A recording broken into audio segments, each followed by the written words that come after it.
चंद्रयान-3 सफलतापूर्वक लॉन्च हो गया है। 23-24 अगस्त के बीच किसी भी समय ये चंद्रमा के दक्षिण ध्रुव पर मैंजिनस यू क्रेटर के पास उतरेगा। चंद्रयान-3 को LVM-3M4 रॉकेट 179 किलोमीटर ऊपर ले गया। इसके बाद उसने चंद्रयान-3 की आगे की यात्रा के लिए अंतरिक्ष में धकेल दिया। इस काम में रॉकेट को मात्र 16.25 मिनट लगे। इस बार चंद्रयान-3 को LVM-3 रॉकेट से जिस ऑर्बिट में छोड़ा है वो 170 बाय 36,500 किलोमीटर वाली अंडाकार जियोसिंक्रोनस ट्रांसफर ऑर्बिट है। पिछली बार चंद्रयान-2 के समय 45,575 किलोमीटर की कक्षा में भेजा गया था। इस बार ये कक्षा इसलिए चुनी गई है ताकि चंद्रयान-3 को ज्यादा स्थिरता प्रदान की जा सके।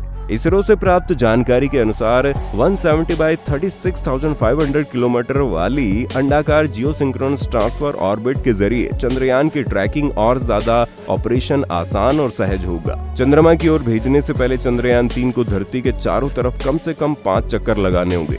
हर चक्कर पहले वाले चक्कर से ज्यादा बड़ा होगा। ऐसा इंजन को ऑन करके किया जाएगा।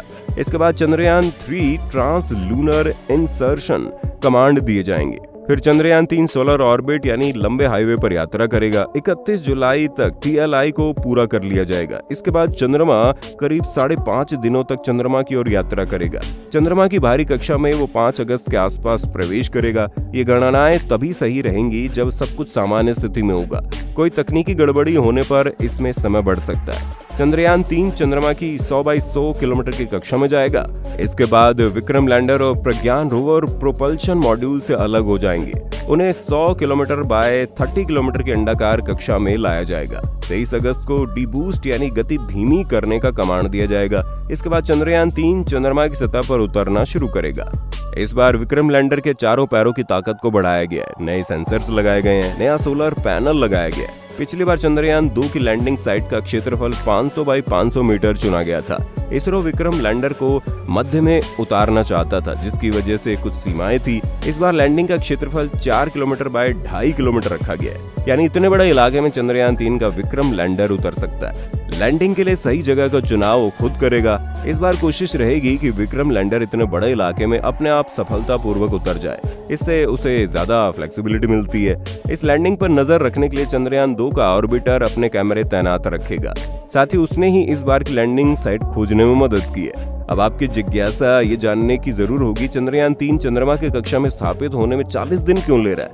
ये सवाल स्वाभाविक है, क्योंकि अमेरिका का चांद का मिशन हो या रूस का, सभी ने अपने अंतरिक्ष यानों को वहाँ चौथे या 5वें दिन ही उतार दिया था। वैज्ञानिकों का कहना है कि चांद तक की यात्रा बहुत कठिन है। इसके लिए सटीक गणना, सावधानी पूर्वक योजना और अंतरिक्ष भौतिकी को गहरी समझ की जरूरत है। पृथ्वी के चारों ओर चंद्रमा की कक्षा अंडाकार है, जिसका अर्थ है पृथ्वी से इसकी दूरी बदलती है। अपने निकटतम बिंदु पर चंद्रमा पृथ्वी से 3,63,104 किलोमीटर दूर है। अपने सबसे दूर बिंदु यह 4,05,696 किलोमीटर दूर है। इसरो का कहना है कि भारत के रॉकेट इतने ज्यादा शक्तिशाली नहीं है कि सीधे चंद्रमा पर अंतरिक्ष यान भेज सके। इसके बजाय इसरो एक घुमावदार मार्ग का उपयोग करेगा, जो पृथ्वी के गुरुत्वाकर्षण का लाभ उठाता है। विशेषज्ञ बताते हैं कि चंद्रमा तक पहुंचने के लिए किसी अंतरिक्ष यान को न्यूनतम 11 किलोमीटर पर सेकंड की वेग से यात्रा करनी होगी। वाहन की इस गति में भूमिका निभाता है, लेकिन प्रोपेलेंट फ्यूल प्रणाली 700 मीटर पर सेकंड की गति देता है। प्रोपेलेंट ईंधन से चलने वाले इंजन उतना ताकतवर नहीं होता। अगर चंद्रयान को ले जाने वाले अंतरिक्ष यान में सैटर्न V जैसा सबसे अधिक शक्तिशाली इंजन होता तो एक ही बार में चंद्रमा तक पहुंच सकता था। इस ईंधन का खर्च भी बहुत ज्यादा होता है। तो दोस्तों, आज के लिए इतना ही। मिलते हैं अगले वीडियो में।